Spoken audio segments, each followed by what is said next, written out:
Hey stars, the holiday season is here and it promises to be loads of fun on Star Times. Light up your imagination with amazing programs on ST Kids, Nickelodeon, Jim Jam,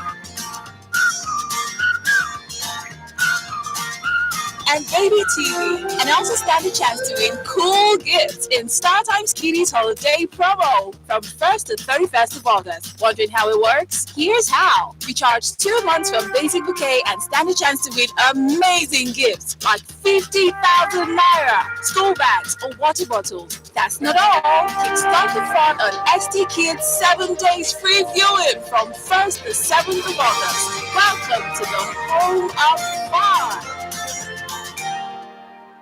Star Times. Enjoy digital life.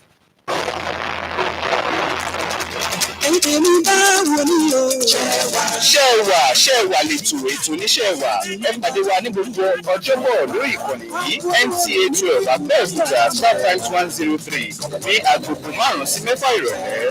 lábala ní ètò lórí abala ewu ẹ ó máa ní àǹfààní láti máa rí ọkọ̀ lọ́lọ́pọ̀. abala ipò ọjà tí a ó ti máa mọ bí ojú ọjà ti rí ìyẹn bóyá olówó tàbí ojú. abala ipò wa já sí jẹ́ ìyẹn olùwòrán máa máa já sí kókó ọ̀rọ̀ kan tí a bá nà síta.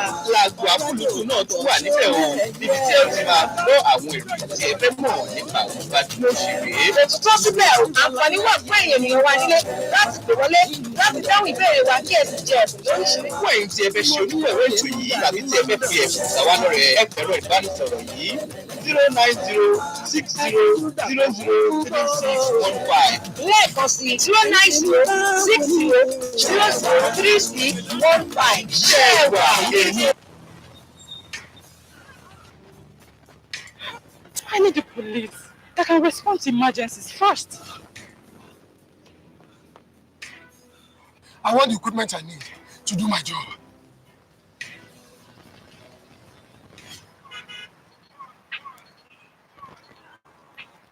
I want a police that won't harass or arrest me for no just reason.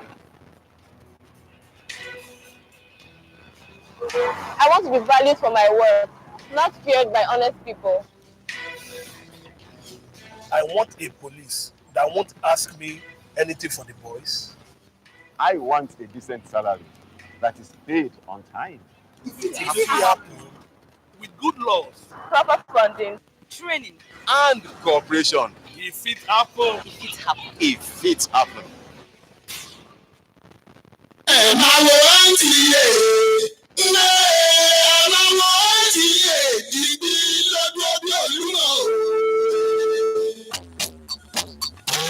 Channel 12 l'Abẹ́òkúta ìròyìn àsìkò ìpèrègede ká polówó ọjà kàjébù gbájẹ ìgbélárugẹ àwọn ètò ikọ̀ láfiwé eré ìdárayá ìdáránilẹ́kọ̀ọ́ NTA Channel 12 l'Abẹ́òkúta ìbẹ̀rẹ̀ ká ẹ̀ má gbé sí ọ dúró bí Olúmọ gidigba àwòrán rẹ̀ mọ́ tónítóní NTA Channel 12 l'Abẹ́òkúta ó wà lórí StarTime náà 103 náà ló wà lórí StarTime ẹ̀ máa kó dédé polówó ọjà ìkéde ẹ máa bọ́ọ̀lì NTA fàjọṣepọ̀ ìdánmọ́rán torí yín náà ra ṣe dúró bí Olúmọ NTA Channel 12 l'Abẹ́òkúta ìgbí náà rò dúró bí Olúmọ.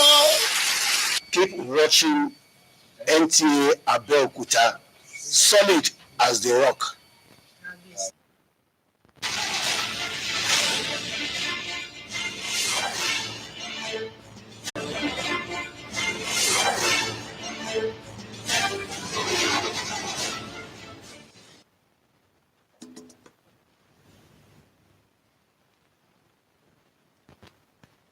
On the news tonight, President Muhammadu Buhari sends special envoy to South Africa over attack on Nigeria. Motorists plying Lagos-Ibadan Expressway lament waste of man-hour due to partial closure for repair. Flood ravages over 10 communities in Ekiti, destroys valuable worth million. Hello, welcome to Channel 2 News. My name is Anila Balogun. Now the news. We're starting with a story on Mr. President. President Muhammadu Buhari has noted with deep concern reported attacks on Nigerian citizens and property since August 29, 2019.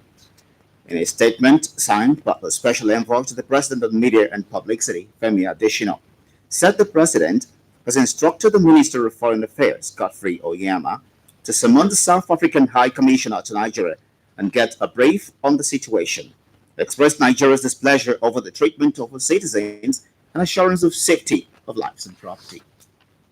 The statement said President Buhari has also dispatched a special envoy to convey to President Cyril Ramaphosa his concerns and also interact with South African counterparts on the situation. The special envoy is expected to arrive in Pretoria latest Thursday, September 5th, 2019. Meanwhile, the Minister of Foreign Affairs, Geoffrey Oyama, has promised that federal government will push for accountability and compensation for Nigerians that suffered losses in South Africa. He disclosed this in Abuja on Tuesday during a press briefing with the South African High Commissioner to Nigeria. Musbau Aliyu has the rest of the story. The recent looting of shops and burning of property belonging to Nigerians in South Africa sent shockwaves among Nigerians.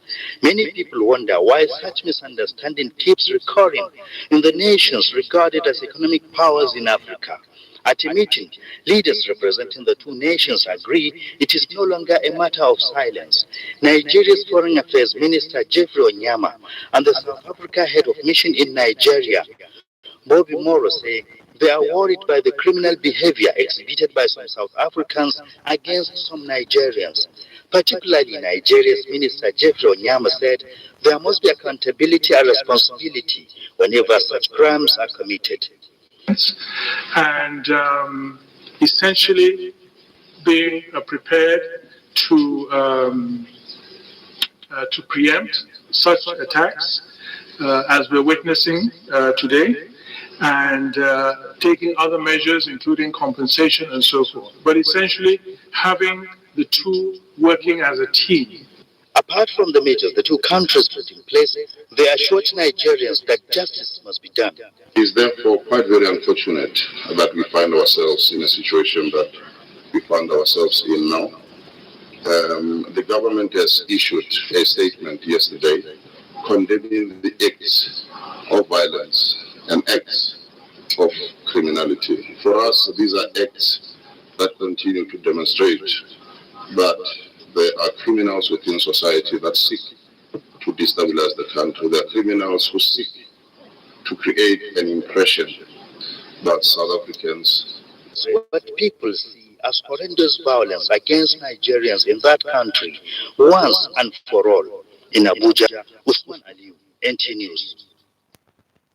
In the same vein, the All Progressives Congress strongly condemns the recent xenophobic attacks on foreign nationals, particularly on Nigerians, their property and businesses. The party, in a statement by its National Publicity Secretary, Lanre Issa Onilu, is deeply saddened by the unwarranted attacks.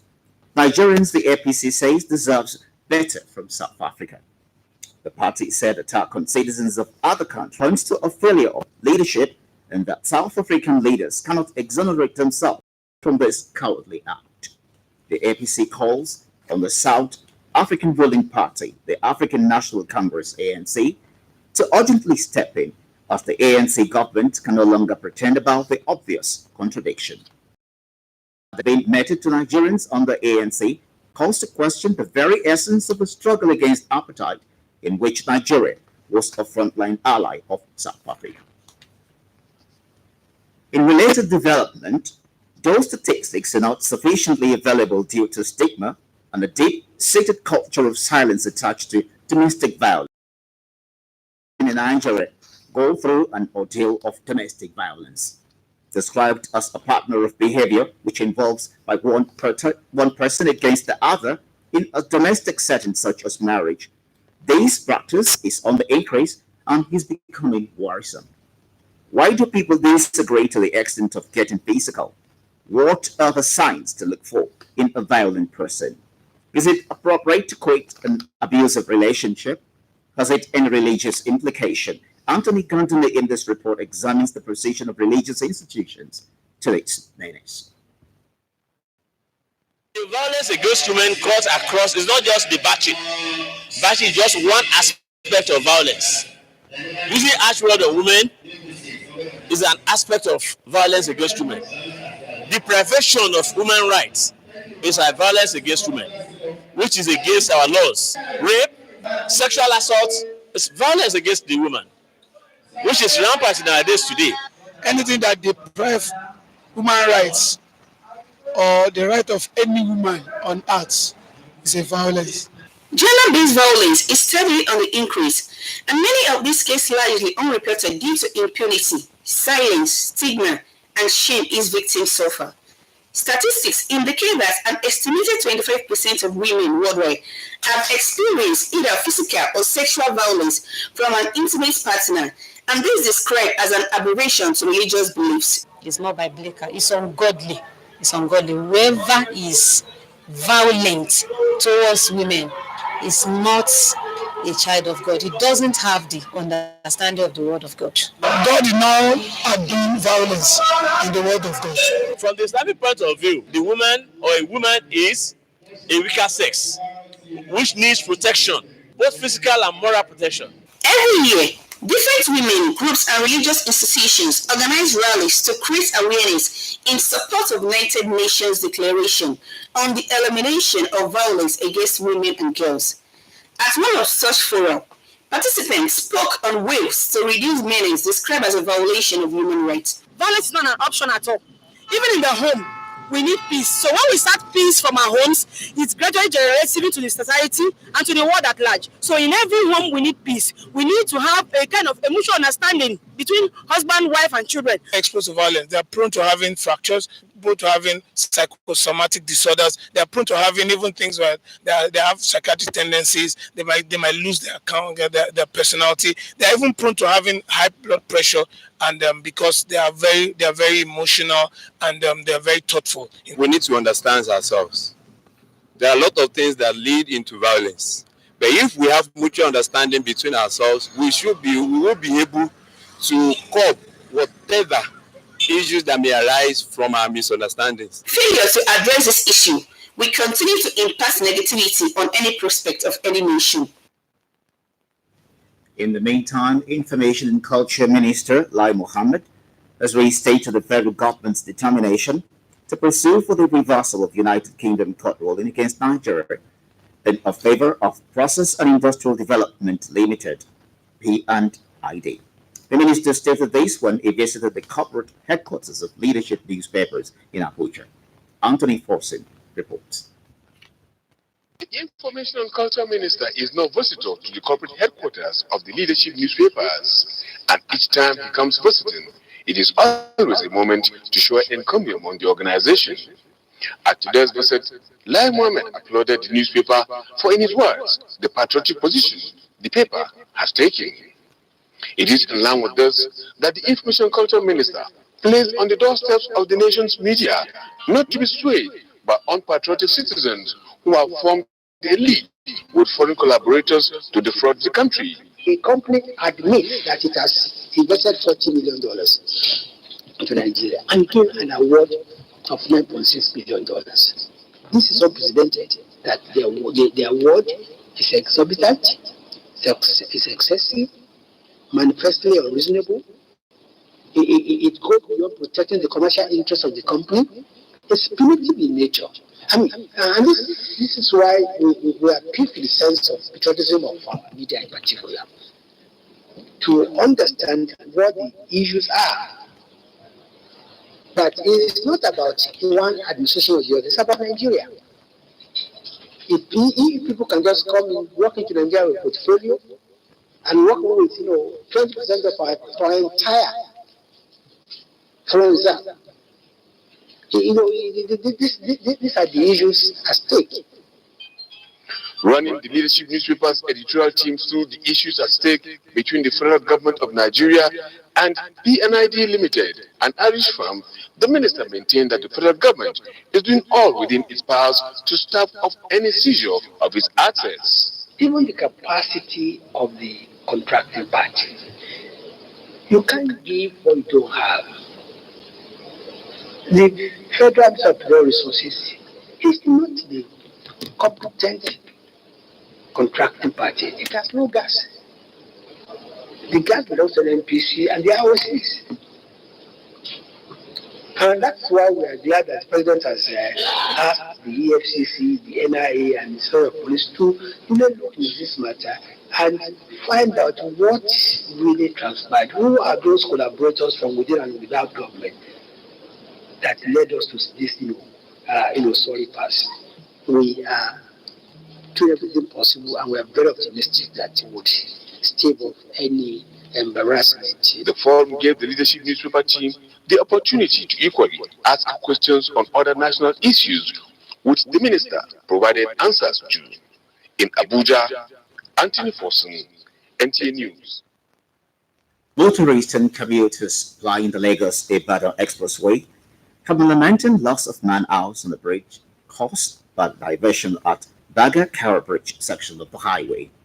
Michael Olaleye reports this endless queue of vehicles is a reaction of reality test of the days ahead for travelers along the expressway.